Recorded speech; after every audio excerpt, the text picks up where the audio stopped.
The Battle of Praga, or the Second Battle of Warsaw of 1794, was a Russian assault of Praga, the easternmost suburb of Warsaw, during the Kosciuszko Uprising in 1794. It was followed by a massacre known as the Massacre of Praga of the civilian population of Praga. Eve of the battle. After the Battle of Maciejoust, General Tadeusz Kosciuszko was captured by the Russians. 210 The internal struggle for power in Warsaw and the demoralization of the city's population prevented General Zajac from finishing the fortifications surrounding the city both from the east and from the west. At the same time, the Russians were making their way towards the city. Opposing forces. The Russian forces consisted of two battle-hardened corps under Generals Alexander Suvorov and Ivan Fursan.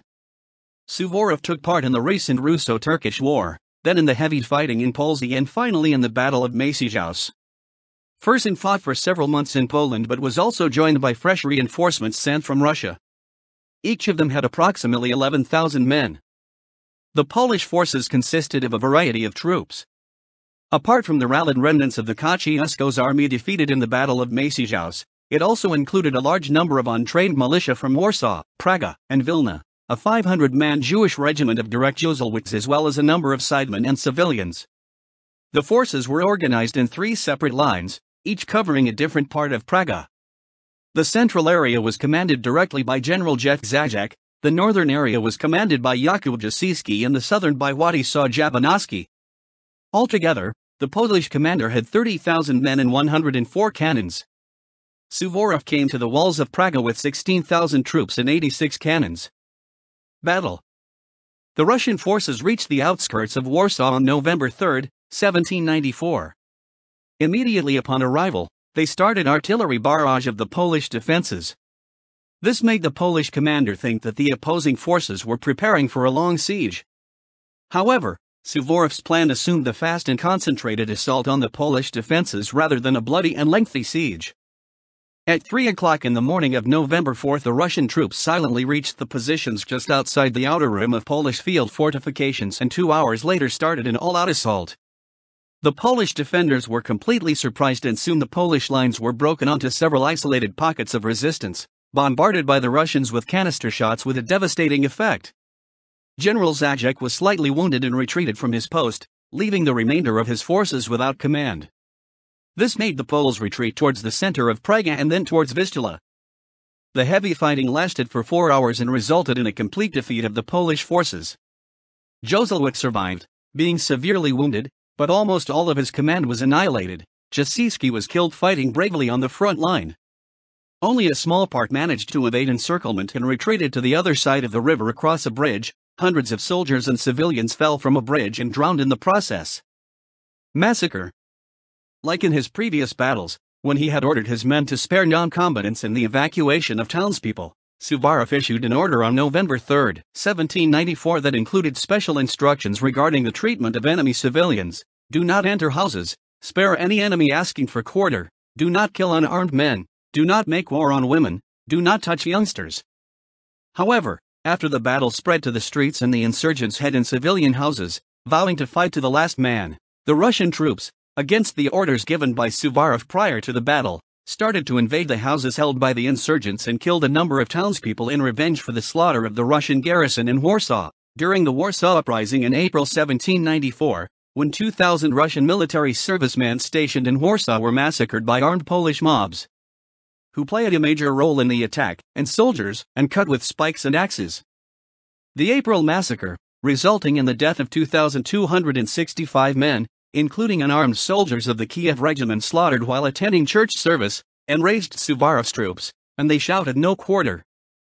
Fadej Bulgarin recalled the words of General Ivan von Klugen, who took part in the Battle of Praga: "We were being shot at from the windows of houses and the roofs, and our soldiers were breaking into the houses and killing all who happened to get in the way and every living being. Our embittered soldiers saw the murder of our men during the uprising in Warsaw. It cost a lot of effort for the Russian officers to save these poor people from the revenge of our soldiers at 4 o'clock. The terrible revenge for the slaughter of our men in Warsaw was complete." Denis Davidoff wrote on this: "During the assault on Praga, the rage of our troops, who were burning with revenge for the treacherous slaughter of our comrades by the Poles, reached extreme limits. Over the course of the assault, Russian field artillery was supporting the infantry by firing cannonballs and bombs at the parts of the city held by the rebels, causing much damage, as pointed out in the report of Suvaroff. The latter noted, the streets and squares of Praga was strewn with dead bodies, blood was flowing in streams. The wooden houses of Praga caught fire, leading to the massive explosion of a powder magazine. The exact death toll of the day and the ratio of combatants to non-combatants killed varies in different sources. It is estimated that either 9,000 rebels and 7,000 civilians or up to 20,000 rebels and civilians died, of which thousands drowned while trying to cross the Vistula.